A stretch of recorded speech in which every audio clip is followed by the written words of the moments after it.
राजकारण तुम्ही करत आहात हे चुकीचं आहे। देवेंद्र फडणवीस साहेब तिथं बोलत असताना शेतकरी स्वतःची म्हणजे शेतकऱ्याची भावना तिथे व्यक्त करत होते आणि 50,000 हेक्टरी तुम्ही द्या अशी मागणी केल्यानंतर दुर्दैव असं देवेंद्र फडणवीस साहेब हे मोठे नेते आहेत तरी सुद्धा ते तिथं म्हणत आहेत की अरे राजकारण तुम्ही करू नका। म्हणजे कुणीच त्यांची भूमिका मांडायची नाही का? आणि जर गरिबाची भूमिका गरीब लोक तिथं मांडत असतील त्यात तुम्हाला राजकारण दिसत असेल हे कितपत योग्य आहे? म्हणजे तुम्ही सगळ्याच गोष्टीत राजकारण करत आहात, म्हणजे जातीवाद करत आहात, धर्मवाद करत आहात, त्यात राजकीय पोळी भाजत आहात, पण स्वतःची भूमिका शेतकरी जर मांडत असेल त्यात तुम्हाला राजकारण दिसत असेल तर याला आलिशान सरकार असं आपल्याला म्हणावं लागेल। त्यांना फक्त मोठ्या लोकांचंच पडलंय, गरिबाचं अजिबात काही पडलेलं नाही। गिरीश महाजन यांच्याकडे जे खातं आहे त्यामध्ये आपत्ती व्यवस्थापनाचा 4,700 कोटींचा सरकारचा निधी आलेला आहे, केंद्र सरकारचा 1,200 कोटी आहे, मात्र कुठलीही फाईल पुढे सरकत नाही, तो निधीच वापरला जात नाही। संजय राऊत यांनी म्हटलं होतं त्या फाईलवर वजन ठेवल्याशिवाय ती फाईल पुढे सरकत नाही। पण आपत्ती व्यवस्थापन त्यांच्याकडे नसावं, त्यांच्याकडे हा आता कसं आहे की 4700 कोटी टोटल निधी राज्य सरकार आणि केंद्र सरकार असा निधी काहीतरी आहे की जो आपत्ती व्यवस्थापनकडे आता फक्त फाईलवर सही करण्यासाठी प्रलंबित आहे। आता आपत्ती व्यवस्थापन हे सामान्य लोक जेव्हा अडचणीत येतात त्या लोकांना मदत करण्यासाठी आणि ती मदत लवकर देणं अतिशय महत्वाचं आहे। आणि केंद्र सरकार सुद्धा एनडीआरएफच्या अंतर्गत आपल्याला मदत देत असतं आणि ते काही ह्या सरकारचं म्हणजे ह्या पक्षाचं सरकार आहे ते मदत देते असं नाही, पण कुठलीही सरकार आली तरी एनडीआरएफच्या अंतर्गत मदत त्या त्या राज्याला दिलीच गेली पाहिजे असं एक धोरण आहे। आणि ती मदत केंद्राकडे मिळून सुद्धा ती जर लोकांना तिथं वेळेवर मिळत नसेल तर ते योग्य आहे। आणि तिथं फाईलमधून सुद्धा यांना जर काही मलिदा खायचा असेल तर अतिशय दुर्दैव आहे। आपल्याला असं म्हणावं लागेल आपत्ती म्हणजे लोकांनी निवडून दिलं आणि आज लोकांनी निवडून दिलेलं हे सरकार गरिबावरच आपत्ती आणत आहे असं आपल्याला म्हणावं लागेल। बघा, फक्त सरकारच्या बाबतीत हे सरकार संवेदनशील नाहीये असं नाही, सरकारच्या शेतकऱ्यांच्या बाबतीत तर हे सरकार संवेदनशील नाहीच आहे। त्याच्याचबरोबर जे मध्यमवर्गीय मराठी कॉन्ट्रॅक्टर आहेत जे 1,00,000 कोटी रुपयाची थकबाकी या लोकांची तिथं झालेली त्यांच्या बाबतीत सुद्धा असंवेदनशील आहे, युवांच्या नोकरीच्या बाबतीत असंवेदनशील आहे, महिलांच्या सुरक्षिततेच्या बाबतीत असंवेदनशील आहे। आता तुम्ही म्हणताय की पैशाचं सोंग करता येत नाही, मग मोठ्या मोठ्या कॉन्ट्रॅक्टरला देण्यासाठी तुमच्याकडे पैसा आहे आणि मग शेतकऱ्यांसाठी आणि आता लोक अडचणीत आले त्यांना द्यायला तुमच्याकडे पैसा नाही। एका बाजूला शक्ती मार्ग तुम्ही करता, जो शक्ती मार्ग कदाचित नॅशनल हायवेच्या धोरणानुसार तो कुठेतरी 70,000 कोटीमध्ये होऊ शकतो, तोच तुम्ही वेगळा निकष तिथं लावून 1,40,000 कोटीला जर घेऊन जात असाल तर मग हे 70,000 अतिरिक्त कोटी रुपये कोणाला चाललेत असा आम्ही तिथं प्रश्न करतो। म्हणजे एका बाजूला मोठ्या कॉन्ट्रॅक्टरला द्यायला तुमच्याकडे पैसा आहे पण आमच्या गरीबाला द्यायला जर पैसा नसेल तर मग कुठेतरी तुम्ही दुटप्पी भूमिका घेताय असं आम्हाला म्हणावं लागेल। पैशाचं सोंग जर करायचं असेल तर मी म्हणतोय की मोठ्या कॉन्ट्रॅक्टरच्या बाबतीत ते सोंग तुम्ही दाखवावं, बुलेट ट्रेनच्या बाबतीत ते सोंग दाखवावं, गरीबाचा विषय येतो आणि डायरेक्ट बेनिफिट शेतकरी आणि कष्टकरी गरीबाच्या अकाउंटला देण्याची जेव्हा वेळ येते तेव्हा जर तुम्ही म्हणत असाल की पैशाचं सोंग करता येत नाही मग ते योग्य नाही।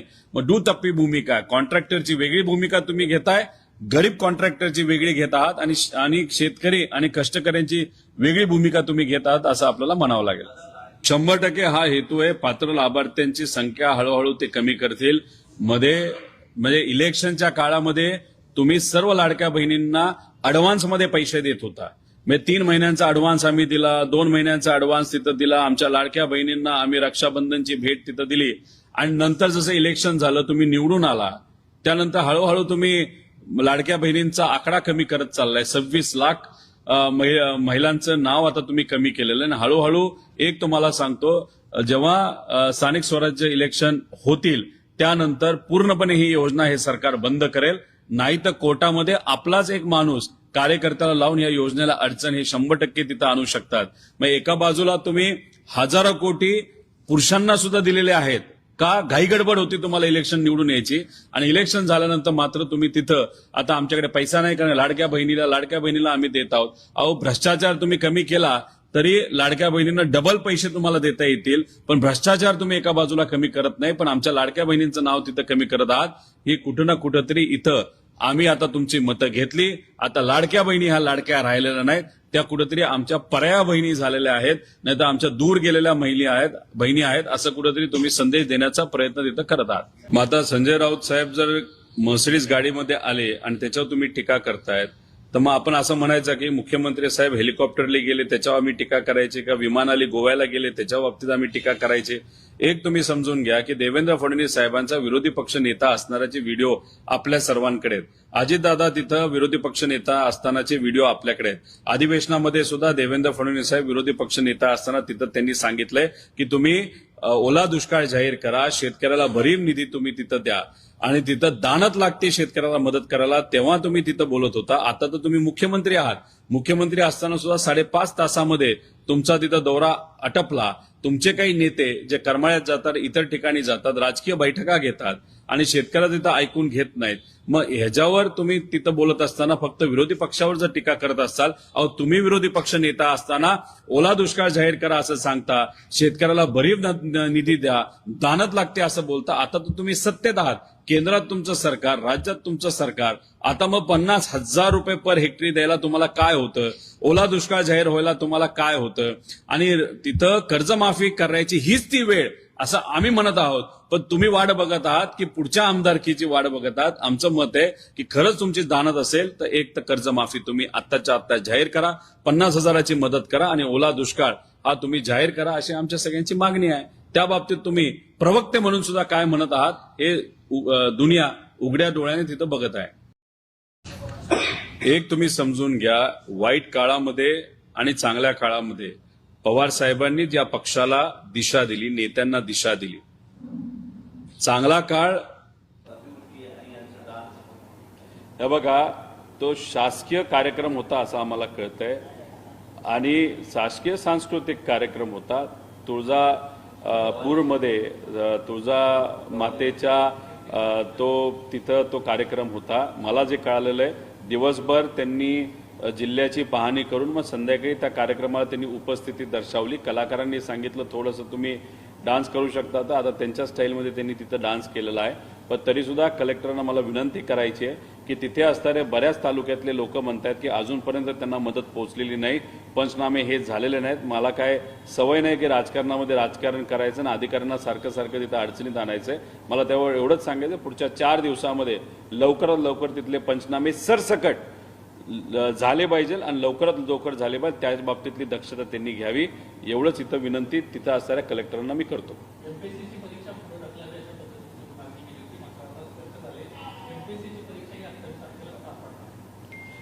काही लोकांचं, खास करून सोलापूरच्या आणि मराठवाड्यातल्या काही मुलामुलींचं तिथं मत आहे की ती पुढे ढकलण्यात यावी.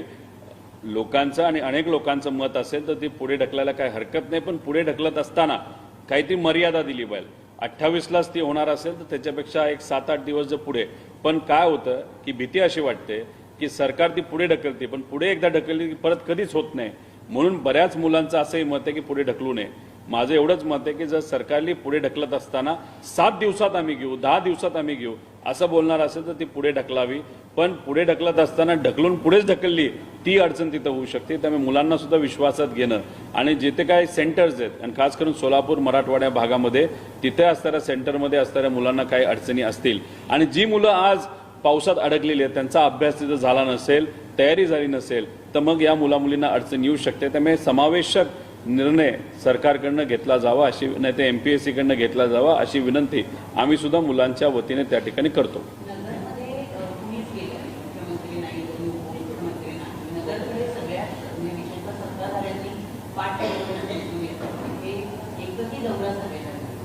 मुख्यमंत्र्यांचा झाला नसेल तर पण आता अहिल्यानगरमध्ये आपण बघितलं तर तिथे माझ्या तालुक्याच्या बाबतीत बोलायचं झालं तर विखे पाटील साहेब जे पालकमंत्री आहेत ते आले होते. आता राजकारण सगळीकडेच केलं पाहिजे असं नाही, पण विखे पाटील साहेब हे खरंच 5.5 ते 6 तास लोकात जाऊन लोकांची चर्चा करून काही गोष्टी समजत होते, समजून घेत होते आणि त्यांनी आश्वासन सुद्धा दिलेलं आहे.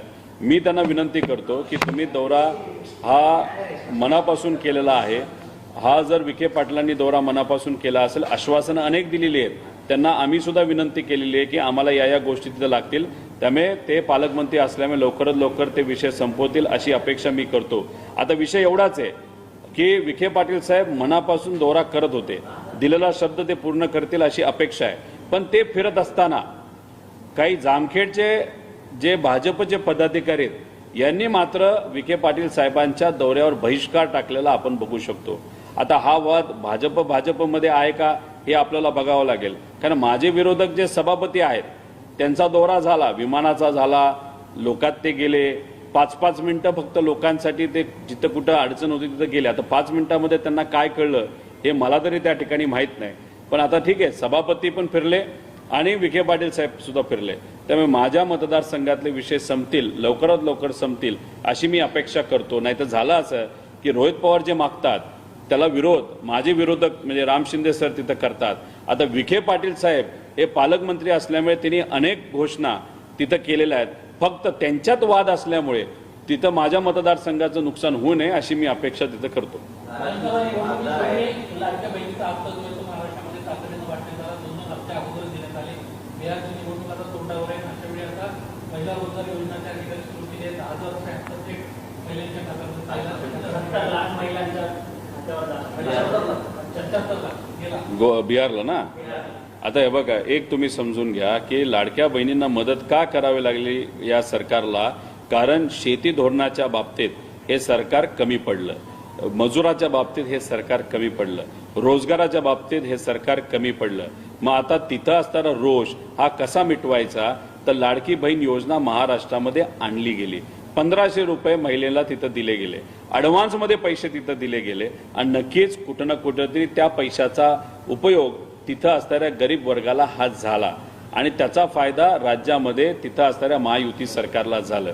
आता झालं असं की पूर्वी महाराष्ट्र योजना काढायचं आणि अख्खं देश तिथं ती योजना कॉपी करायचं, पण आपली मध्य प्रदेशची योजना कॉपी केली, तशीच्या तशी कॉपी केली. महाराष्ट्रामध्ये असणाऱ्या नेत्यांना कुठंतरी विसर कमी पडला नाही.